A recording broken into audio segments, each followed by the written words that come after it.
Hello everyone, this is Pastor Lon, Homesteading Pastor. I want to welcome you all back to the channel today. I may call this Sunday afternoon chat time. It's not really a devotion, more or less it's a chat time. And just something I've been thinking about over the last couple of days, week, about that I want to share with you. And it's about change. How things change in our lives and how things have changed over the years. And I just want to talk with you a little bit about it today. Maybe some of you feel the same way I do, maybe not. But I got thinking about change. You know, our bodies change with time. You know, as we get older, our hair may turn gray or turn loose. We may have more wrinkles, we may have more aches and pains. That's one perspective of time. And then if you look at it a little differently, you could also look at it from a point of our families change over time. I'm gonna let fly. You could also look at it from a standpoint of the culture has changed, and a lot of that's in a negative direction. Even though there's been some good changes in the culture down through the years, maybe have gotten worse here lately with all the evilness that seems to be unleashed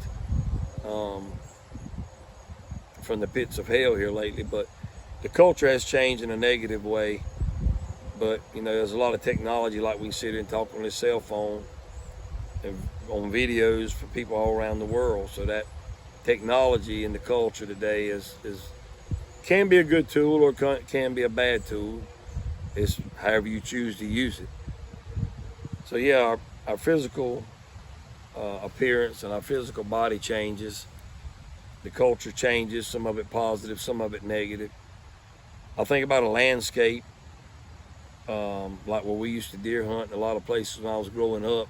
There's a lot of hardwoods, you know, oak trees and hickory trees and beautiful trees like that, like you still see up in the mountains now that they preserve, where they change colors. And that's why we all go up there in October to see the leaves change.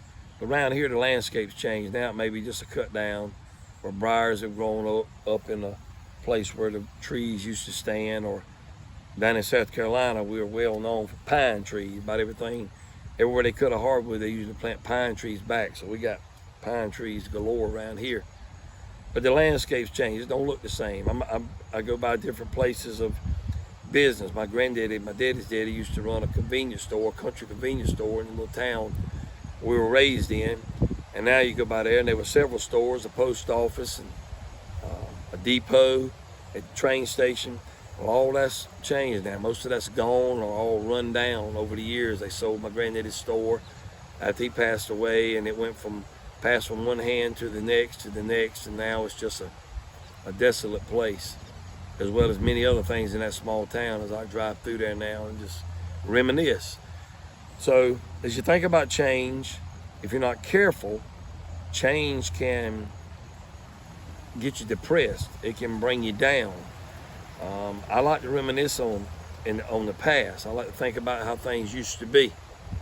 And Robbie Lynn gets on me sometime because I let it get me down. I said, man, it just ain't like it used to be. It's not that you don't want to live anymore. It's just like, man, how did we get that far away from where it used to be?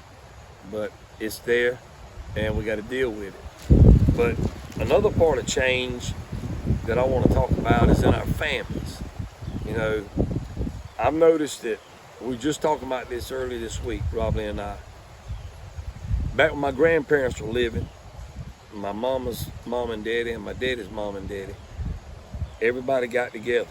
Everybody got together for Christmas. All the families, all the cousins, all the aunts and uncles, all of us got together from each side of the family at Christmas time. Easter celebrations, Thanksgiving, New Year's Day, many birthdays, whatever, just got together more often.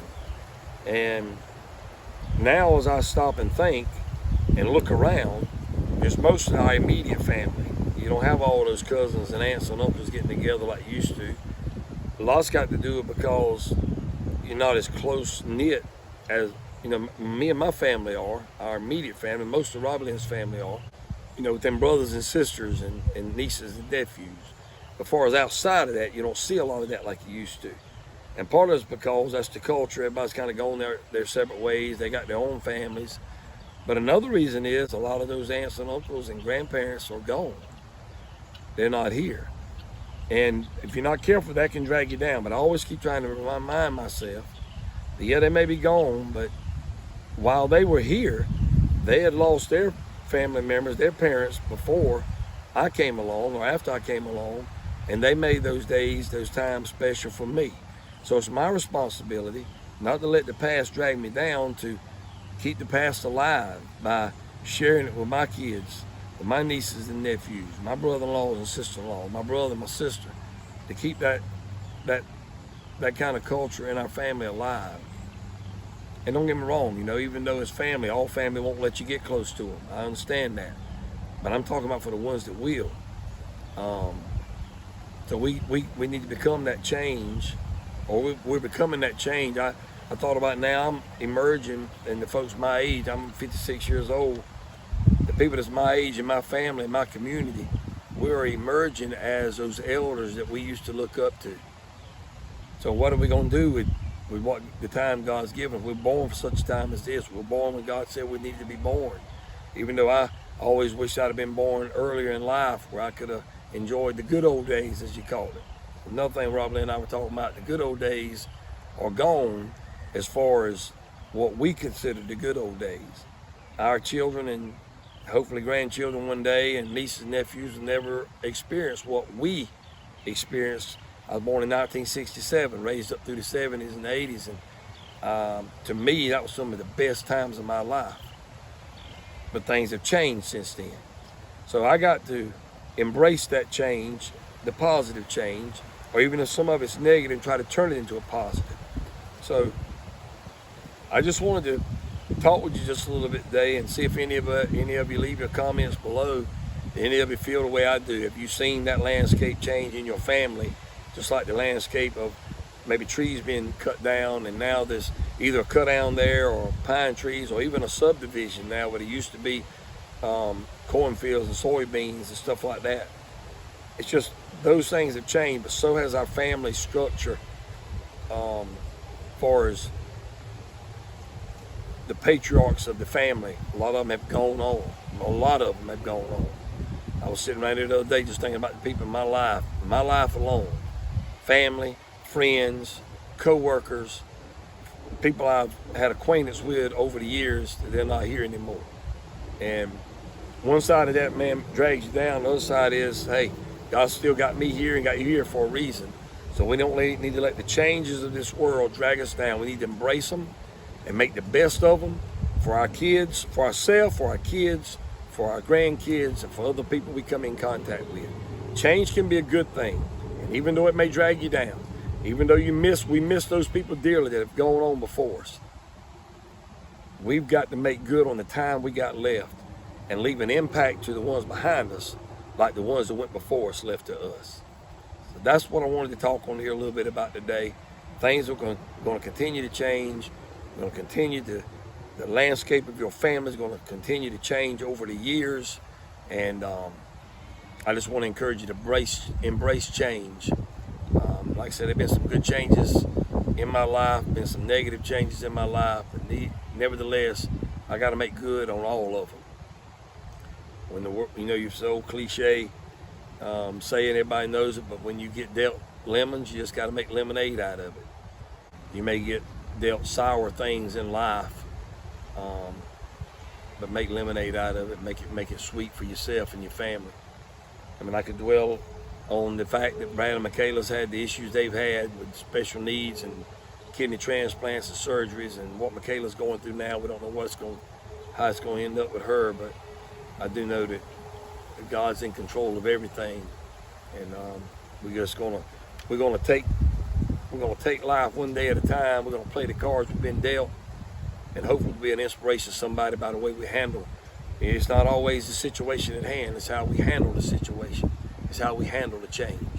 So even though your body may be breaking down little by little, still enjoy the time you got, and God will take care of the rest. Positive attitude goes a long ways in life. But anyway, I love you, appreciate you. I hope this little Sunday afternoon chat time helped you about change. Please leave some comments below about how you feel about change and how you're dealing with change, and how it's affected you over the years, and what do you plan on doing with the changes in your life going forward. So anyway, we'll talk with you later. Thank you for watching this video. Give us a thumbs up. I don't usually say that, but the views have been off a little bit lately. They say the more you thumbs up you give, the more comments you make, it helps. So maybe you can share some of these videos we share with other people you think may need to hear what we're talking about.